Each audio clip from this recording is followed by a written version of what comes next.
নওপাড়া বাজারের যে ফিডার, এই ফিডারের সাথে নওপাড়া অভয়নগর উপজেলা স্বাস্থ্য কমপ্লেক্সের বিদ্যুৎটা মানে সংযোগ করা যায় কিনা। আমি একটা বিষয় আপনার মাধ্যমে একটু সমাধান আশা করি।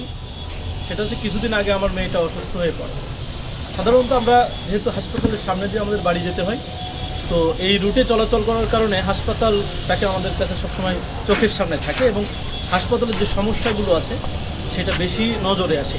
তবে যখন আমার মেয়ে অসুস্থ ছিল তখন আমি হাসপাতালে থাকতে হয়েছিল। তো সেই সময় দেখেছিলাম সারা দেশে তো এখন বিদ্যুৎ বিভ্রাট হচ্ছে, তো যে কারণে হাসপাতালের মানুষের দুর্ভোগ অনেক বেশি ছিল।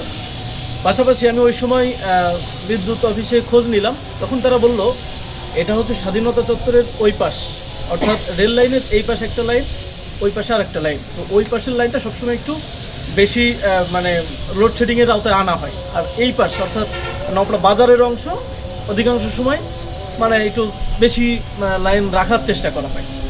তো আমার দাবি হচ্ছে এই নওপাড়া বাজারের যে ফিডার, এই ফিডারের সাথে নওপাড়া অভয়নগর উপজেলা স্বাস্থ্য কমপ্লেক্সের বিদ্যুৎটা মানে সংযোগ করা যায় কিনা।